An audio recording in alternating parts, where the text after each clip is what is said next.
ne vient pas d'Abraham, mais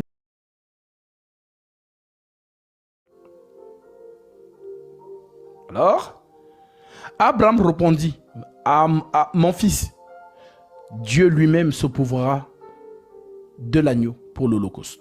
Il rassure son fils, ne t'inquiète pas. Dieu lui-même se pourvoira du sacrifice pour l'Holocauste. C'est pourquoi lorsque Jésus prie, je vais montrer ça, comme ça vous allez comprendre cette scène.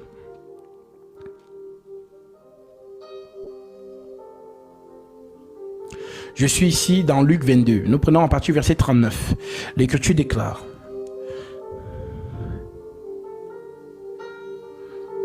après être sorti, il alla selon sa coutume à la montagne des Oliviers. Ses disciples le suivirent. Lorsqu'il fut arrivé dans ce lieu, il leur dit: priez afin que vous ne tombiez pas en tentation. Puis il s'éloigna d'eux à la distance d'environ un jet de pierre. Et s'étant mis à genoux, il pria, disant: Père, c'est Isaac, si tu voulais, éloigne de moi cette coupe. Toutefois, que ma volonté ne se fasse pas, mais la tienne. Dont le Père a une volonté. Voilà pourquoi la marche avec Isaac porte le bois de la sacrificature. Isaac a tous les éléments, mais il ne voit pas le sacrifice, en d'autres termes, l'Holocauste. Alors il demande à son père: mais père, où est l'agneau, où est l'Holocauste pour le sacrifice? Son père lui dit donc: ne t'inquiète pas, mon fils.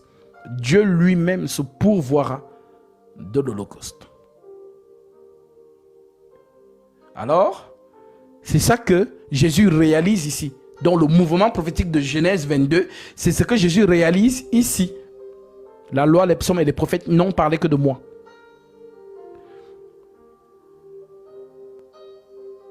Puis il s'éloigna d'eux à la distance d'environ un jet de pierre. Et s'étant mis, disant: Père, si tu voulais, éloigne de moi cette coupe. Toutefois, que ma volonté ne se fasse pas, mais la tienne. Alors un ange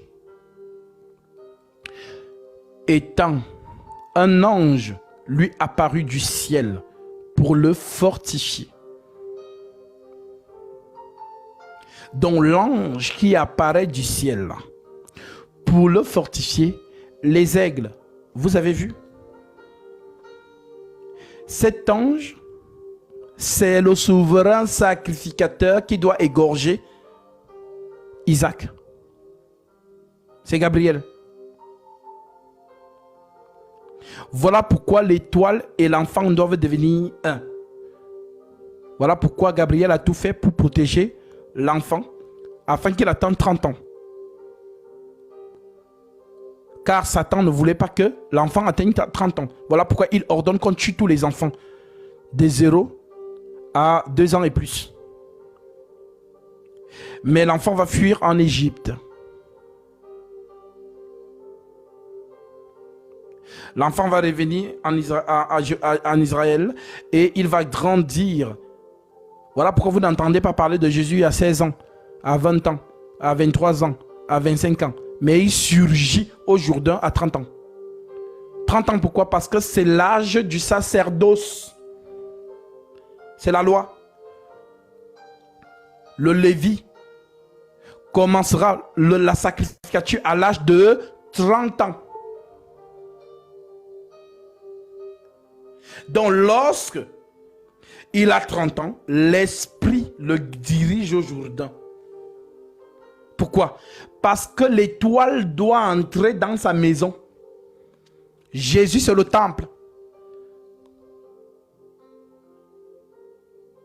Dans lequel le souverain sacrificateur doit entrer pour présenter l'expiation. Voilà pourquoi l'étoile n'a jamais quitté l'enfant. Il a toujours veillé. sur l'enfant. Donc quand les mages vous disent, où est le roi des Juifs qui vient de naître? Car nous avons vu son étoile. Et nous avons vu son étoile en Orient et nous sommes venus pour l'adorer. Vous pensez qu'on parle des étoiles qui brillent la nuit? Non. L'étoile qu'ils ont vue, c'est qui? Gabriel s'est montré à eux. Et c'est Gabriel qui les a conduits vers l'enfant. Afin que tout genou se fléchisse auprès de cet enfant. Alors pourquoi il est écrit dans Hébreux 1, lorsqu'il introduit de nouveau le premier-né dans le monde, il dit que tous les anges de Dieu l'adorent. Mais pourquoi Dieu montre le signe aux occultistes et il ne montre pas ça aux prophètes? Les prophètes n'ont pas su lorsque l'enfant est né. Aucun prophète n'était au courant. Ce sont les occultistes, les mages, magiciens. La magie que Dieu interdit dans Deutéronome 18. C'est eux. Alors que représentent les mages? Les mages représentent le monde des ténèbres. Les anges déchus qui doivent venir fléchir les genoux. Donc les anges déchus fléchissent les genoux auprès de cet enfant. Les anges descendent du ciel, viennent aussi fléchir les genoux. Vous avez vu ça? On dit une armée d'anges célestes descendit et dire, aujourd'hui, dans la cité de David, vous est né un sauveur.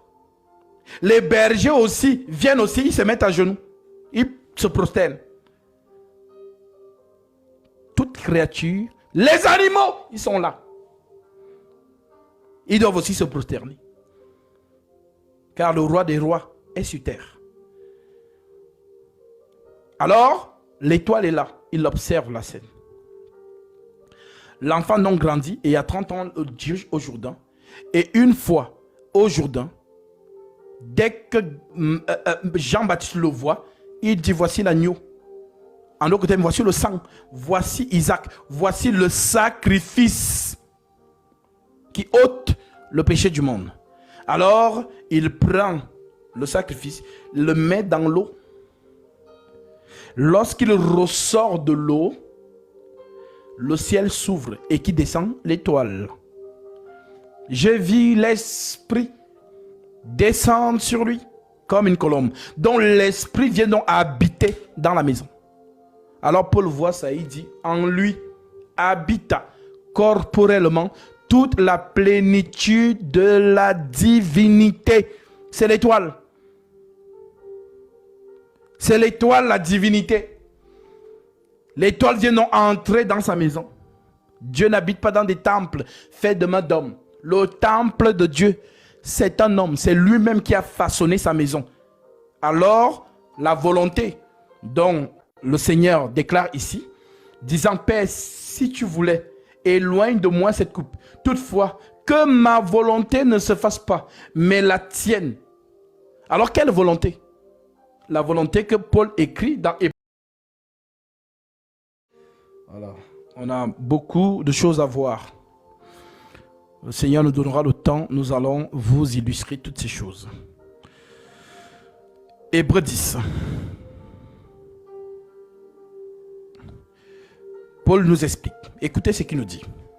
En effet, la loi qui possède une ombre des biens à venir. En d'autres termes, la loi, ce n'est pas l'exacte représentation des choses. En fait, c'est une silhouette. La loi est une silhouette. La silhouette, on ne voit pas bien. On ne sait pas si tu as la chemise blanche, si tu as la chemise verte. Il n'y a pas, la silhouette ne donne pas de couleur. Dans la loi, on ne voit pas bien. Alors Paul dit, en effet, la loi qui possède une ombre des biens à venir et non l'exacte représentation des choses ne peut jamais par les mêmes sacrifices qu'on offre perpétuellement chaque année amener les assistants à la perfection. Autrement, n'aurait-on pas cessé de les offrir parce que ceux qui rendent ce culte étant une fois purifiés n'auraient plus eu aucune conscience de leur péché. Mais le souvenir des péchés est renouvelé chaque année par ces sacrifices, car il est impossible que le sang des taureaux et des boucs ôte les péchés. C'est pourquoi Christ, Dieu, l'étoile, entrant dans le monde, dit, tu n'as voulu ni sacrifice, ni offrande, mais tu m'as formé en corps. Donc le corps formé, c'est la maison de Dieu. Donc le temple, c'est Jésus.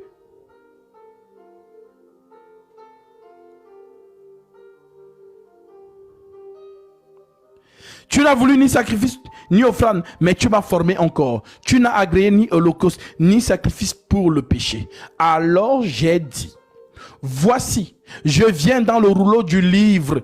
Il est question de moi pour faire, oh Dieu, ta volonté. La volonté de Dieu. Quelle volonté? De ramener Adam dans l'Éden. Car Adam a été chassé. Et les chérubins demandent le sang. Ils agitent une épée flamboyante et gardent le chemin qui mène à l'arbre de vie. Et la volonté de Dieu, c'est que Adam revienne et qu'il vive là où il vivait avant.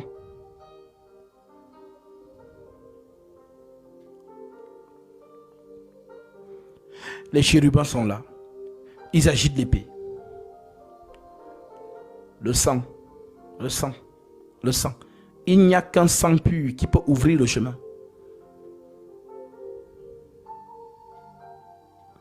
S'il n'y a pas de sang, le chemin est fermé. Voilà pourquoi il disait, je suis le chemin. Quel chemin? Le chemin que les chérubins ont fermé. Le chemin est fermé. Et les chérubins, en fait, c'est le voile.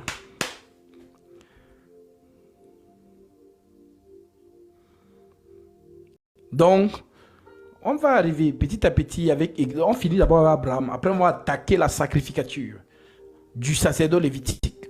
Comment on fait pour arriver là-bas? On marche. Pour que vous compreniez le plan de la divinité dans sa pensée céleste. Non pas selon les hommes et ceux qui font la théologie. Ils ne peuvent pas accéder à ces choses.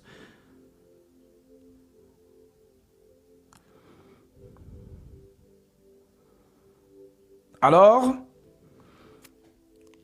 lorsque nous voyons donc l'ange venir fortifier, un ange vint et le fortifia. C'est ça qui est écrit. Donc l'ange qui fortifie, si vous dites que Jésus est Dieu, c'est qui cet ange qui fortifie Dieu? C'est Dieu qui fortifie les anges et non le contraire. Alors, celui qui apparaît là, c'est le propriétaire du corps qui doit être sacrifié. Donc, c'est celui qui va sacrifier le corps là, pour que le sang coule, pour la purification de tes péchés. Voilà pourquoi c'est lui qui vient donc entrer en Jésus quand Jean-Baptiste le plonge dans l'eau. Et c'est lui qui sort lorsqu'il sacrifie. Père, Père, pourquoi m'as-tu abandonné? En d'autres termes, l'esprit qui est entré sort. Il sort pour aller où? Ben, présenter le sang dans le lieu très saint. Voilà pourquoi lorsqu'il sort, qu'est-ce qui se passe? Le rideau se déchire. Mais quel rideau? Les chérubins écartent le chemin. Adam, cours, va manger l'arbre et vis éternellement. La vitesse que Adam a foncé. C'est toi Adam aujourd'hui.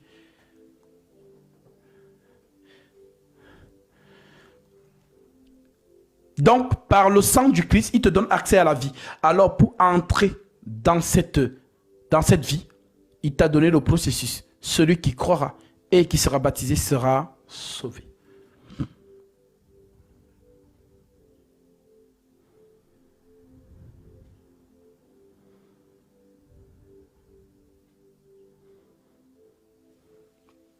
Maintenant que vous l'avez compris, je prends donc que je continue avec Isaac. Nous sommes arrêtés au verset 7. Alors Isaac parlant à Abraham, son père, dit, mon père, où est... Et il répondit, me voici mon fils. Isaac reprit, voici le feu, voici le bois, mais où est l'agneau pour l'holocauste? Abraham répondit, mon fils, Dieu se pourvoira lui-même de l'agneau pour l'holocauste. Et ils marchèrent tous deux ensemble. Lorsqu'il fut arrivé au lieu que Dieu lui avait dit, Abraham y éleva un autel. Donc Abraham bâtit l'autel, en d'autres termes la croix. Et rangea le bois. Il lia son fils C'est sûr qu'Isaac lui a demandé, mais papa, pourquoi tu m'attaches? Pourquoi tu m'attaches, papa? Il lit, il attache. Comme si on va couper la chèvre. Il attache son fils.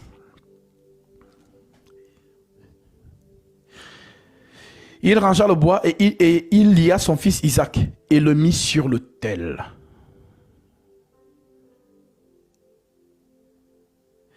Par-dessus le bois. Puis Abraham étendit la main et prit le couteau. Donc, celui qui prend le couteau, c'est celui qui fait office de sacrificateur. Voilà pourquoi les chérubins ont l'épée. C'est l'épée qui coupe. Et celui qui avait l'épée ou le couteau dans le sacerdoce lévitique, c'était le souverain sacrificateur Aaron. Puis Abraham étendit la main et prit le couteau pour égorger son fils. Alors l'ange de l'Éternel l'appela du haut des cieux. L'ange dit, n'avance pas ta main sur l'enfant et ne lui fais rien. Car je sais maintenant que tu crains Dieu et que tu ne m'as pas refusé ton fils, ton unique. Abraham leva les yeux et vit derrière lui un bélier. En d'autres termes, sa parole se réalise. Dieu lui-même se pourvoira de l'holocauste, de l'agneau. Mais qu'est-ce que Abraham voit? Il voit un bélier. Maintenant, le bélier, c'est quoi? Le bélier, c'est le petit agneau qui est devenu grand. C'est ce qu'on appelle bélier. Et le petit bélier, c'est ça qu'on appelle agneau. Donc, le petit du lion, c'est un lionceau. Le petit du bélier, c'est ça qu'on appelle agneau. Donc, Abraham, lorsqu'il tourne, il voit quoi? Un bélier. Donc, le bélier est le père de l'agneau. En d'autres termes, Abraham, c'est lui le bélier. Isaac, c'est lui l'agneau, le fils. Donc, ce jour-là, qui va mourir, ce n'est pas Isaac. L'ange, on dit donc, il dit, je continue, et Abraham alla prendre le bélier et l'offrit en holocauste à la place de son fils. Donc, qui a été sacrifié? C'est le bélier. Et le bélier, c'est le père de l'agneau. En d'autres termes, c'est Abraham qui est mort ce jour-là. Voilà donc pourquoi Paul comprend ça. Et quand Paul comprend ça, il nous écrit ceci. Hébreux 9.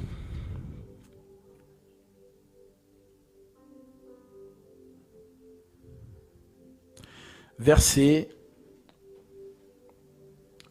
11. Écoutez bien ce que Paul dit. Il est...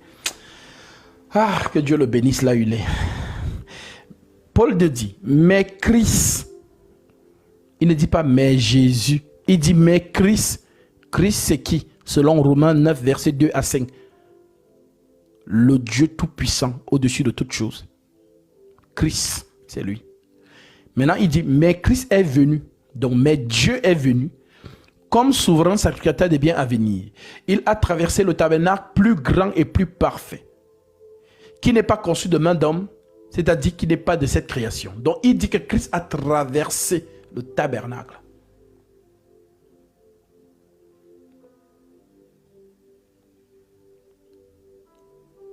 Je vous donne le verset qui le prouve.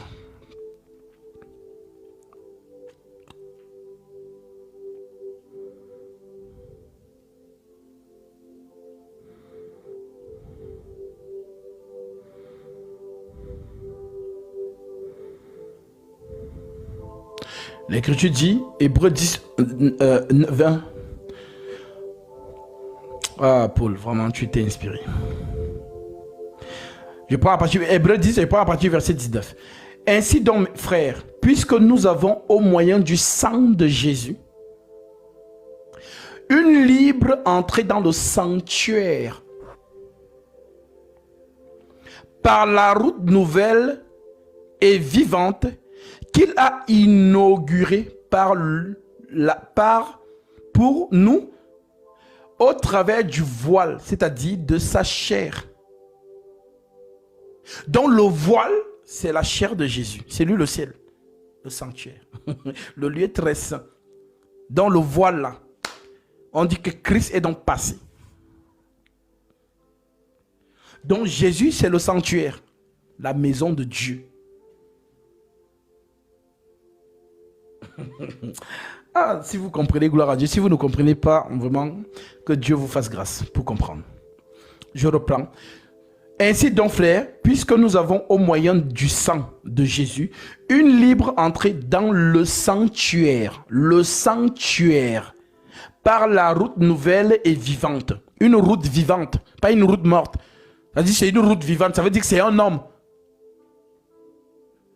Une route vivante qu'il a inaugurée pour nous au travers du voile, c'est-à-dire de sa chair. Nul ne peut venir à moi si le Père ne l'attire. Et nul ne peut aller au Père sans passer par moi. C'est moi la voie. C'est moi le chemin. C'est moi le voile, la porte. Je suis la porte des brebis.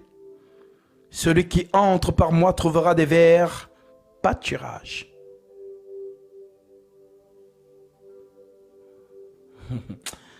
Paul, franchement, la dimension de sa grâce ministérielle, là, franchement, chapeau. Trop fort. Le Seigneur lui a donné ça. Alors, maintenant que vous l'avez compris, avant de repasser dans Genèse 22, on revient dans Hébreux 9, verset 11. Je vous ai amené dans Hébreux 10, 20 pour vous faire comprendre que le voile, c'est la chair de Jésus. C'est lui. Maintenant, on vous dit, verset 11. Mais Christ est venu comme souverain sacrificateur des biens à venir. Il a traversé le tabernacle, plus grand et plus parfait, qui n'est pas construit de main d'homme. C'est-à-dire qui n'est pas de cette création. En d'autres termes, le service du souverain sacrificateur qu'on appelle Christ, il le fait dans une maison. Mais la maison là, c'est qui? C'est Jésus. Maintenant, Aaron, lui, faisait son service dans quelle maison? Dans la maison du trésor que Salomon avait construit conformément à 2 Chroniques chapitre 2 verset 6.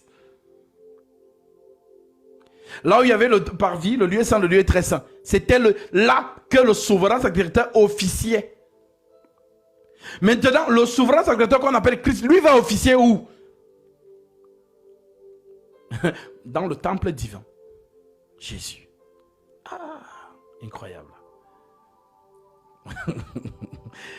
Mais Christ est venu comme souverain sacrificateur des biens à venir. Il a traversé le tabernacle le plus grand et plus parfait, qui n'est pas construit de main d'homme. Donc personne n'a construit ça. C'est Salomon qui a construit la maison du trésor.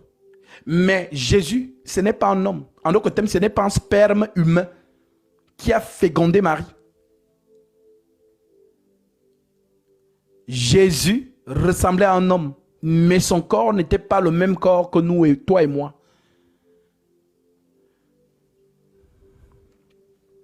Voilà pourquoi aucune go ne pouvait le séduire. Même si tu étais belle avec les formes, comment tu ne pouvais pas. Parce que son corps n'est pas adamique. Ce n'est pas le corps adamique. Le corps adamique, dès qu'une belle femme passe, on veut regarder.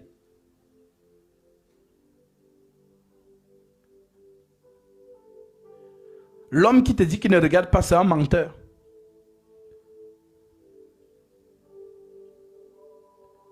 Parce que c'est le corps du péché. Ce corps-là, c'est le corps du péché. Tentation. Mais Jésus, on vous dit, je vais vous donner la précision. Je vais lire ça. Voilà. Il me faut vraiment plusieurs écrans. Bon, je vais prendre la Bible traditionnelle. On va prendre Colossiens.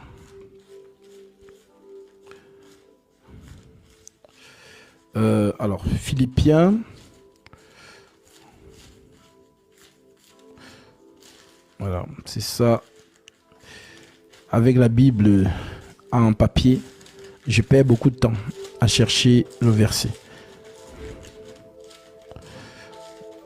Alors, Philippiens, chapitre 2, verset 1. On le dit, verset 5. L'Écriture dit quoi? L'Écriture nous dit, Ayez en vous les sentiments qui étaient en Jésus-Christ, lequel existant en forme de Dieu, n'a point regardé comme une proie arrachée d'être égal à Dieu, mais s'est dépouillé lui-même, en prenant une forme de serviteur, en devenant semblable aux hommes. Semblable. Il ressemble. Être semblable, ça veut dire que tu ressembles. Mais ce n'est pas la même chose. En devenant semblable aux hommes, ayant paru comme un simple homme. Donc, il a la même apparence que toi, mais votre chair n'est pas la même.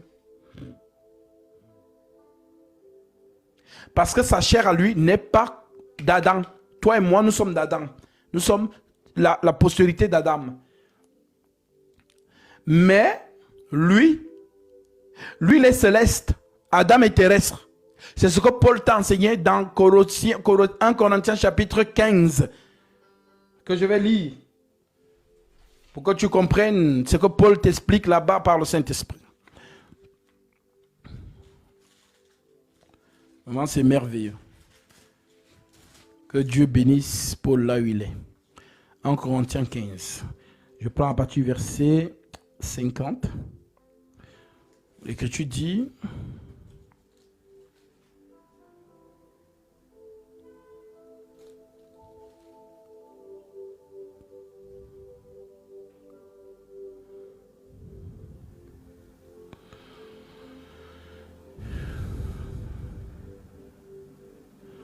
Voilà.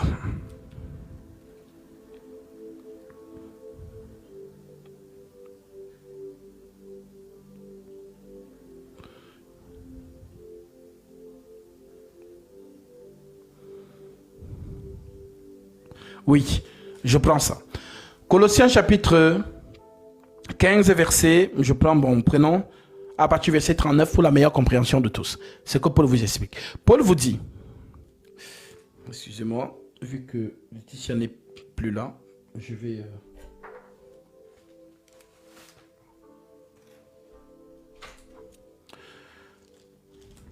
Paul déclare, toute chair n'est pas la même chair. Toute chair n'est pas la même chair.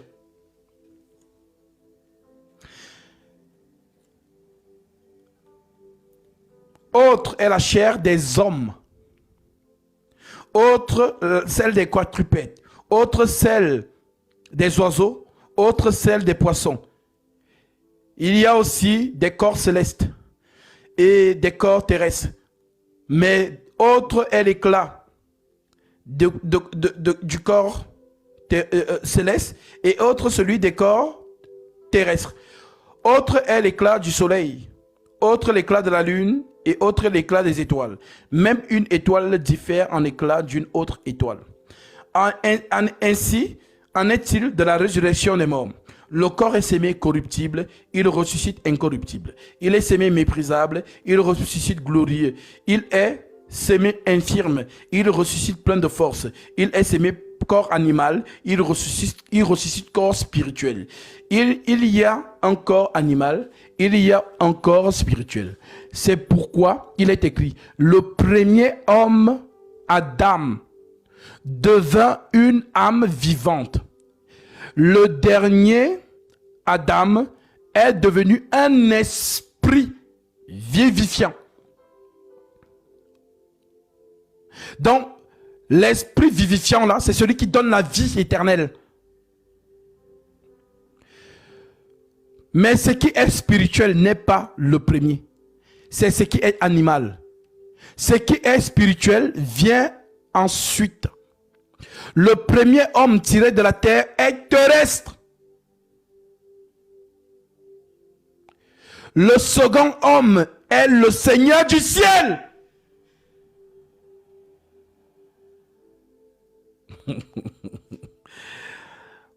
Le second homme est le Seigneur du ciel.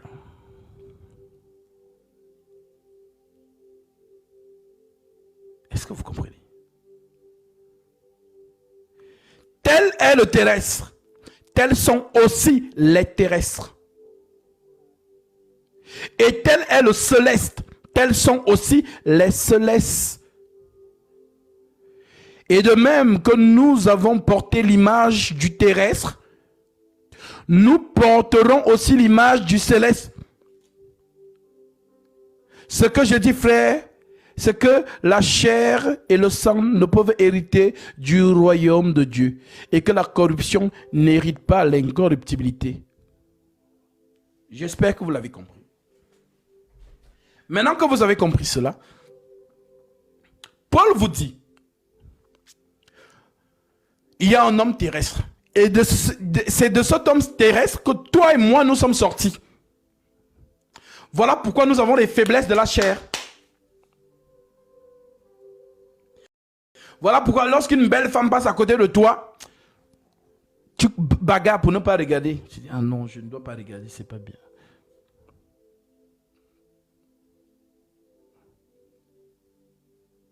Maintenant, on te dit que l'homme céleste, lui, il est du ciel. Donc, l'homme du ciel n'a pas les faiblesses de l'homme de la terre. Voilà pourquoi par l'homme de la terre, Adam, on est tous pécheurs. Voilà pourquoi en vivant en Adam, la chair humaine, on ne peut pas se dissocier du péché. C'est pas possible. C'est condamné dans la chair. Romains chapitre 8, verset 1, en descendant. Alors, je vais lire ça vite fait, parce que quand je parle comme ça, les gens peuvent dire, ah mais il est vent. Donc il faut qu'on soutienne ça avec les Écritures. Alors, Romains 8, hein, je prends le verset 1 directement. L'Écriture dit, il n'y a donc aucune condamnation pour ceux qui sont en Jésus-Christ. Donc, tant que vous êtes en Adam, vous êtes condamné. Donc, le bébé qui m'écoute là, que sa mère vient d'accoucher là, ça ne fait même pas 2 secondes. Il est né avec quoi? La chair adamique. Donc, ça en condamné. Comme il y a des gens qui vous disent ici, comme Marcelo, non, le bébé n'a rien fait, donc il va aller au ciel. Qui t'a dit ça? Il est né. Il est condamnable. Il est né avec la chair d'Adam.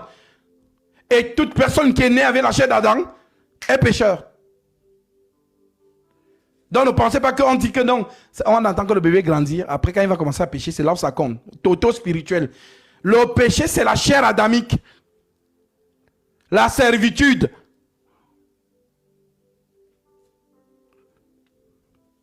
Il y a donc maintenant aucune condamnation pour ceux qui sont en Jésus-Christ. Pour ceux qui sont en Jésus-Christ. Qui marchent non selon la chair, mais selon l'esprit. En effet, la loi de l'esprit de vie en Jésus-Christ m'a affranchi de la loi du péché et de la mort. Car chose impossible à la loi, parce que la chair la rendait sans force. Dieu a condamné le péché dans la chair.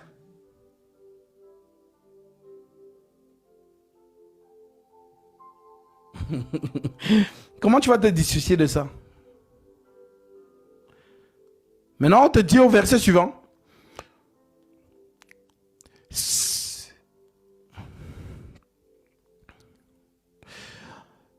Dieu a condamné le péché dans la chair en envoyant, à cause du péché, son propre fils dans une chair semblable. C'est pas la même chose. Semblable à celui de l'homme. Dans une chair semblable à celle du péché. Et cela afin que la justice de la loi fût accomplie en nous qui marchons non selon la chair, non selon Adam, mais selon l'esprit. Voilà pourquoi le second Adam, quand il arrive, il vous dit, venez, venez vous tous qui êtes fatigués et chargés, je vous donnerai du repos. Ce n'est plus nous qui vivons, c'est Christ qui vit en nous. Donc nous sommes pécheurs, mais Christ ne pêche pas. Voilà pourquoi quand nous sommes en lui, ce n'est plus nous qui vivons. Nous sommes sanctifiés par Christ. Pas par nos efforts. Pas parce que j'ai prié, j'ai fait 7 jours de jeûne pour ne plus me masturber, pour ne plus voilà, être en colère ou quoi que ce soit. Non, ça ce sont tes efforts à toi. Christ sanctifie. Pour que tu ne sois pas orgueilleuse en disant que si je suis sauvé, c'est parce que c'est moi, j'ai fait les efforts, voilà, pour ne plus faire certaines choses. Donc voilà, c'est pour ça. Non. Tu ne peux pas, selon ta chair. Alors nous vivons en Jésus, qui justement a effacé nos péchés en détruisant l'acte qui nous condamnait. Colossiens, chapitre 2, du verset 8 en descendant. Alors, si tu as compris cela, le second Adam donc, voilà pourquoi il porte la mention second Adam. Et c'est ce qu'il dit à Nicodème. Mais Nicodème n'a pas compris parce que le niveau du doctorat de Jésus est trop élevé pour les docteurs de la terre. Voilà pourquoi il a remis en doute le doctorat de Nicodème. Vous savez, quand quelqu'un vient avec un titre, oh maître, oh je suis... Il faut l'appeler comme ça. Mais quand tu vas commencer à enseigner, il va comprendre qu'il n'a jamais été docteur. C'est ça. Lisons un peu les deux docteurs. Parce que Jésus est appelé rabbi, docteur. Les pharisiens aussi sont appelés rabbis, des docteurs. Alors regardez comment deux docteurs vont se croiser. Jésus ne va pas, il ne va pas dire qui t'a nommé docteur. Mais écoutez ce qui va se passer. Je prends ça, Jean chapitre 3. Parce que les gens aiment bien se donner les titres. Il faut la laisser avec leur titre. Jean 3, verset 1, l'Écriture dit, « Mais il y eut un homme d'entre les pharisiens nommé Nicodème, chef des Juifs, qui vint lui auprès de Jésus de nuit et lui dit, « Rabbi ». Donc le chef des Juifs appelle Jésus la nuit, « Rabbi ». Mais en journée, il ne l'appelle pas comme ça. Parce que s'il l'appelle Rabbi, ça veut dire que le peuple va comprendre que dans les pharisiens l'ont validé. Ça veut dire que c'est un vrai... Mais il vient la nuit parce que tout le monde dort. Personne ne va le voir. Alors il vient la nuit en cachette. Il dit Rabbi, maître. Nous savons. Il ne dit pas je sais. Il trahit tout le collège des pharisiens. Il dit que bon, en journée là, c'est que voilà, tu sais que comme on est habillé en frange là, avec les talis, tout ça, le peuple nous donne des honneurs. Toi, tu prêches tellement bien que si tout le peuple commence à t'écouter, on ne va plus nous écouter. C'est ça en fait, certains hommes sur terre. Ils vous privent de la vérité pour avoir les honneurs. Voilà pourquoi lorsque tu m'écoutes et que tu écoutes ton soi-disant pasteur, tu comprends qu'il y a deux échelles. C'est-à-dire c'est le monde, c'est l'opposé.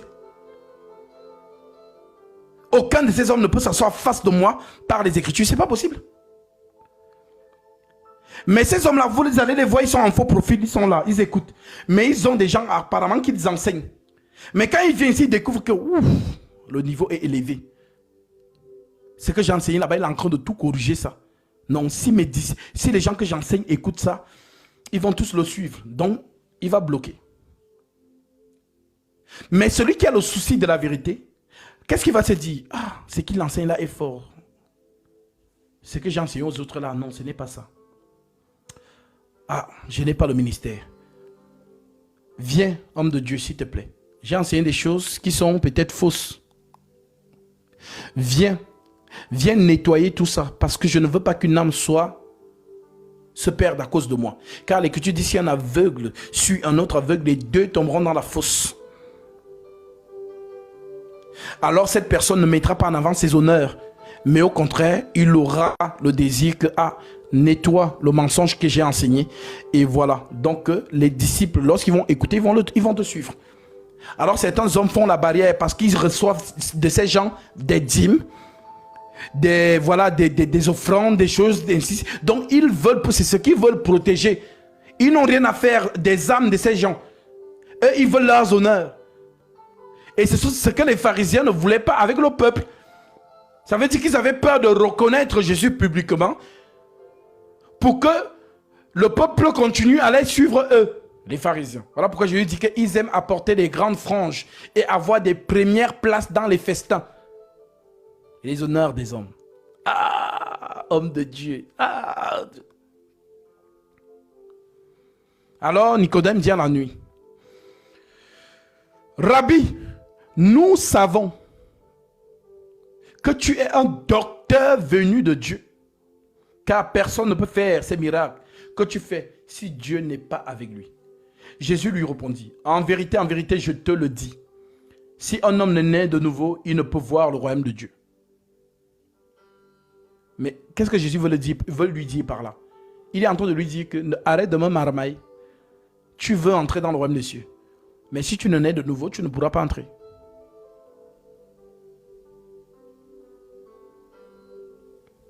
Donc, il lui a parlé de la nouvelle naissance. Pourtant, Nicodème n'est pas venu. C'est quoi? Il n'a pas posé la question concernant ça. C'est quoi? Il n'a pas posé la question concernant ça. Je lui dis que, comme tu viens là, si tu ne nais pas de nouveau, tu ne peux pas entrer. Alors, Nicodème dit... Car personne ne peut faire ces miracles que tu fais si Dieu n'est pas avec lui. Jésus lui répondit, en vérité, je te le dis, si un homme ne naît de nouveau, il ne peut voir le royaume de Dieu. Nicodème lui dit, comment un homme peut-il naître quand il est vieux? Donc vous voyez les deux docteurs. Donc un docteur qui est pigeon, donc auto-spirituel, est le véritable docteur. Donc le docteur qui est pigeon, lui, il comprend avec le cerveau. Comme je suis vieux là, donc je vais encore entrer dans le ventre de ma mère. Après je ressors. Comme ça je suis né de nouveau. C'est ainsi que Jésus lui était là, dit que mais ton doctorat là, tu as pris ça où même? En d'autres termes, Jésus remet en doute son doctorat. Tu n'es pas docteur. Tu dis que tu es docteur, mais tu ne l'es pas. Nicodème lui dit, comment un homme peut-il naître quand il est vieux? Peut-il entrer dans le sein de sa mère et naître? Jésus répondit, en vérité, je te le dis, si un homme ne naît d'eau et d'esprit, il ne peut entrer dans le royaume de Dieu. Ce qui est né de la chair est chair. Maintenant, il commence à lui parler d'Adam. C'est Adam la chair. Ce qui est né de la chair est chair. Non, ce qui vient d'Adam et Adam. Et ce qui est né de l'esprit est esprit. En d'autres termes, tout ce qui naît de moi, ce sont des esprits. Ne t'étonne pas que j'ai dit, il faut que vous naissiez de nouveau. Le vent souffle. Maintenant, il change de langage. Il me parle maintenant du vent. Nicodème, le docteur Nicodème est perdu. Le vent souffle où il veut. Et tu entends le bruit, mais tu ne sais d'où il vient, ni où il va. Il en est ainsi de tout homme qui est né de l'esprit. Ce sont des vents, des esprits. Ils sortent de quelque part. C'est ce que Salomon vous a dit. Il y a 4 choses, moi, Salomon, dans toute ma sagesse, que je n'ai pas compris. Le circuit du vent. La trace du navire dans l'eau. L'océan. La trace de la vipère sur le rocher. Et la trace de l'homme dans la jeune femme. Un jour, on parlera de ça. Ce sont des codes. Nicodème lui dit, comment cela peut-il se faire? Dans le docteur Nicodème, il pose la question. Mais comment cela peut-il se faire? Jésus lui répondit, tu es docteur d'Israël et tu ne sais pas ces choses. Donc tu n'es pas docteur. Si tu étais docteur, tu allais savoir ces choses. Donc des gens se donnent des titres. Ils vont faire les masters 1, master 2 en théologie. Ils payent même beaucoup d'argent pour ça. Pour apprendre Dieu. On n'apprend pas Dieu. Ce sont les choses de l'esprit. Va demander à Daniel, il va t'expliquer. Daniel 2, Daniel 5. C'est Dieu qui donne par révélation. Ce n'est pas l'œuvre de l'homme. Non. Tu peux étudier ces choses-là. Rien.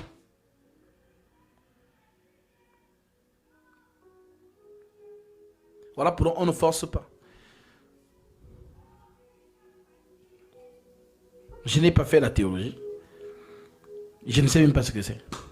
Ni le petit séminaire, ni le grand séminaire. Mais aucun, je dis bien aucun, soi-disant homme de Dieu de cette génération ne peut se placer en face de moi avec ce livre. C'est pas possible. Parce que moi, c'est inné. Le signe de ma naissance, c'est le rocher. Je suis né sur une pierre. Le signe du ministère. Tu es pierre, sur cette pierre, je bâtirai mon église. Le rocher, le ministère. Je suis né sur une pierre. Ceux qui sont avec nous dans le groupe, vous avez eu l'occasion d'écouter le témoignage de ma mère. Elle m'a donné naissance sur un rocher. Et c'est quand elle me voit prêcher aujourd'hui qu'elle dit, mais quand je te vois parler, ça me renvoie le jour de ta naissance. J'ai dit, ah, c'est le signe du ministère. Donc, ces choses, on ne force pas. C'est dans le sang. On ne force pas. Quand j'ouvre les Écritures, ce que tu lis et ce que je lis, ce n'est pas la même chose. C'est ça qu'on appelle don ministériel. C'est un don. On ne force pas. On n'apprend pas ça. Ainsi, Dieu a disposé les choses. Le don ministériel, c'est pour enseigner le peuple.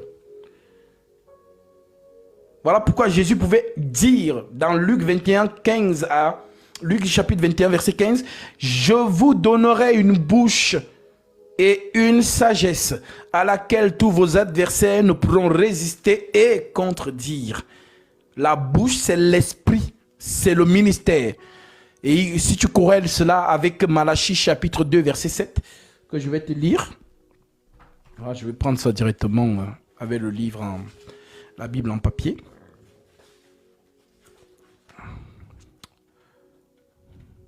Donc Malachie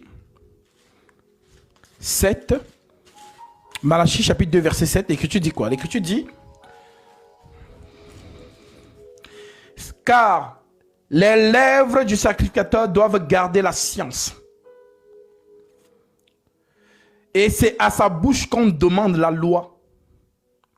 Parce qu'il est envoyé de l'Éternel des armées. Un seul homme par lequel Dieu parle. Voilà pourquoi vous allez voir que tous les apôtres ont prêché la doctrine. Le seul qui est monté dans la révélation, c'est Paul. Même Pierre vous met en garde contre les enseignements de Paul. Je vous lis ça. 2 Pierre chapitre 3 verset 17.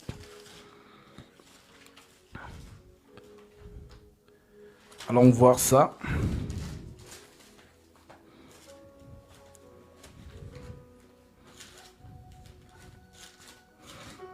« 2 Pierre 3, verset 17. Je prends même à partir du verset 15 pour la meilleure compréhension. L'Écriture dit, alors,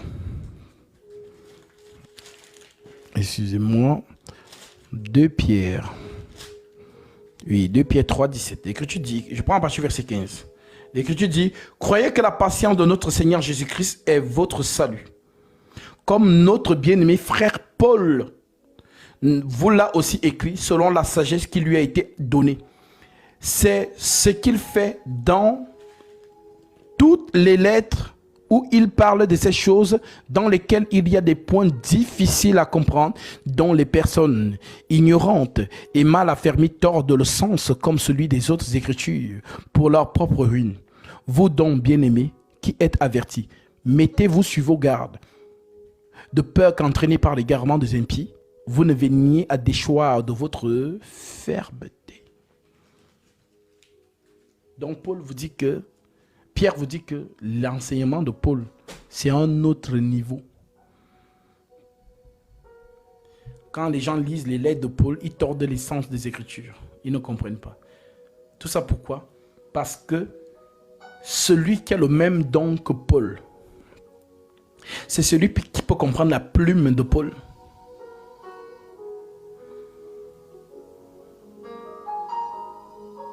Alors vous êtes bénis, vous à qui le Seigneur permet d'écouter ces choses. Dieu a rendez-vous avec toi. Voilà pourquoi quand tu m'écoutes, tu ne vas plus partir dans les mégachurches, c'est fini. Si vraiment tu es de Dieu, tu es captivé, tu ne bouges plus. Parce que c'est quand t'enseignes là-bas, tu t'ennuies, tu dors même. Et pourquoi tu ne dors pas, on te fait beaucoup chanter. Allez, chantez, ils vont dormir. Faites-les beaucoup chanter. Les chantres, Jésus m'a sauvé. Spectacle. C'est pourquoi tu ne dormes pas. Parce qu'il n'y a pas la parole. Il n'y a pas.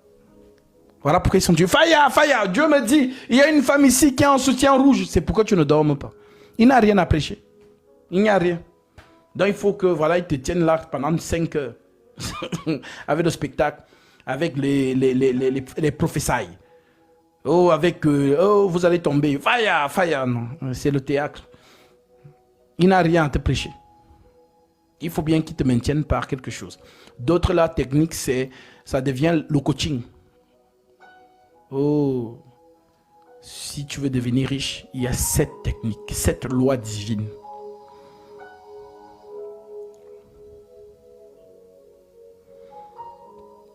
Que Dieu vous fasse grâce. Donc, ça ne sert à rien de vous cacher en faux profil. L'audience, vous l'aurez toujours. Ne vous inquiétez pas. Moi, je passe pour prendre les fils de Dieu. Même si 7000 personnes vous suivent, et que dans les 7000 personnes, il y a 3 fils de Dieu qui sont encore retenus captifs dans vos pièges, c'est pour eux que je suis venu les arracher du feu, pour qu'ils reviennent à la vérité. L'audience, ne vous inquiétez pas, vous l'aurez toujours. L'Écriture le dit, large est la porte, spacieux le chemin qui mène à la perdition. Il y en a beaucoup qui entrent par là. Donc ne vous inquiétez pas. Ceux qui doivent aller à la perdition continueront à vous suivre. Mais ceux qui sont de Dieu vont tous venir vers moi. Ce n'est que le début. Donc, nous revenons dans Genèse 29 et je termine par là. 16h18. Wow. On a commencé à quelle heure? 11h. L'ange de l'Éternel appela une seconde fois Abraham, Abraham des cieux. L'ange de l'Éternel appela une seconde fois Abraham des cieux et dit, je le jure par moi-même, parole de l'Éternel, parce que tu as fait cela et que tu ne m'as pas refusé ton fils, ton unique, je te bénirai et je multiplierai ta postérité comme les étoiles du ciel et comme le sable qui est sur le bord de la mer. Et ta postérité possédera la porte de ses ennemis. Toutes les nations de la terre seront bénies en ta postérité parce que tu as obéi à ma voix.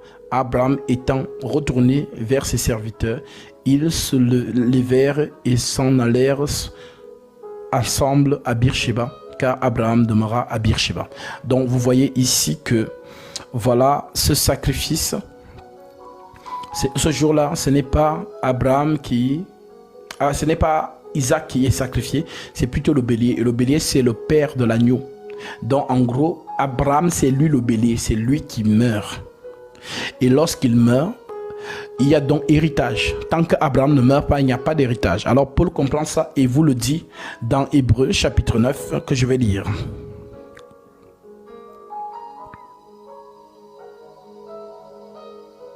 Hébreux 9, je prends en partie verset 11 où on était. Mais Christ est venu comme souverain sacrificateur des biens à venir.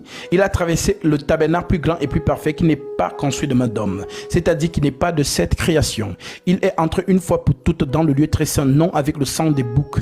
Le sang des boucs et de veaux, mais avec son propre sang, ayant obtenu une rédemption éternelle. Car si le sang des taureaux et des boucs et la cendre d'une vache répandue sur ceux qui sont souillés, sanctifie et procure la pureté de la chair, combien plus le sang de Christ, qui par un esprit éternel s'est offert lui-même sans tache à Dieu. Donc Christ s'offre à lui-même. Purifiera-t-il votre conscience des œuvres mortes, afin que vous serviez le Dieu vivant? Et c'est pour cela qu'il est le médiateur d'une nouvelle alliance, afin que la mort étant intervenue pour le rachat des transgressions commises sous la première alliance, ceux qui ont été appelés reçoivent l'héritage éternel qui leur a été promis. Car là où il y a un testament, il est nécessaire que la mort du testateur soit constatée. Un testament, en effet, n'est valable qu'en cas de mort, puisqu'il n'a aucune force tant que le testateur vit. En d'autres termes, tant qu'Abraham est en vie, Isaac n'est pas héritier. Pour que Isaac devienne héritier, il faut que le père meure. Donc, si vous avez donc compris cela, qui est mort à la croix? Celui qui est mort à la croix, c'est ce que Paul est en train de vous dire. C'est le testateur. Un testament, en effet, n'a de valeur qu'en cas de mort, puisqu'il n'a aucune force tant que le testateur vit. Voilà pourquoi c'est avec du sang que la première alliance fut inaugurée. Moïse, après avoir prononcé devant tout le peuple tous les commandements et de la loi, prit le sang des veaux et des boucs avec de l'eau, de la laine écarlate et de l'hysope. Et il fit l'aspersion sur le livre, la Torah, lui-même, et sur tout le peuple en disant, ceci est le sang de l'alliance que Dieu a ordonné pour vous. C'est ce que Moïse a fait. Et Jésus vient faire la même chose. Prenez ceci, est mon corps. Prenez ceci, est mon sang. Le sang de la nouvelle alliance. C'est ce que vous appelez la Sainte Seine. Israël a fait l'alliance avec le sang des boucs et des veaux. Mais nous, c'est avec le sang de Dieu. Jésus-Christ. Alors c'est lui le testateur. Et nous sommes les héritiers de la vie éternelle.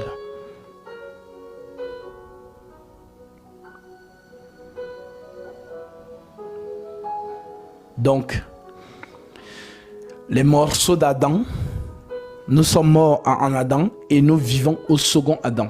Donc, le premier homme terrestre, le second homme Seigneur du ciel. Mort en Adam, vie en Jésus. Second Adam. Alors, on dit donc que, comme Adam c'est le premier, il a eu des petits Adam. Jésus aussi c'est le premier, il y a des petits Jésus. Et je te donne le verset qui le dit. Romains chapitre 8, je prends le verset 28. L'Écriture dit, nous savons du reste que toute chose concourt au bien de ceux qui aiment Dieu, de ceux qui sont appelés selon son dessein. Car ceux qu'il a connus d'avance, il les a aussi prédestinés à être semblables à l'image de son Fils, afin que son Fils fût le premier-né d'entre plusieurs frères. Nous sommes les frères de Jésus. La race de l'esprit, race du second Adam.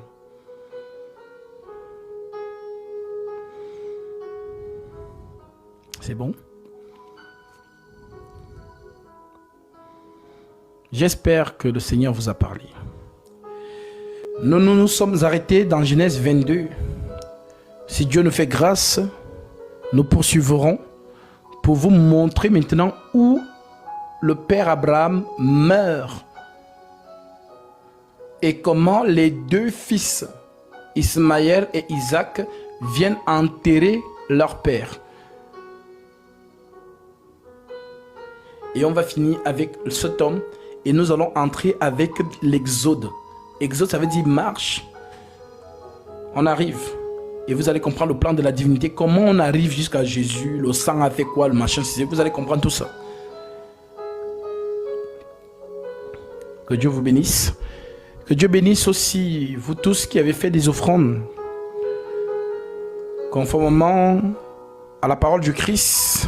Galates 6, 6 à 7. Que celui à qui l'on enseigne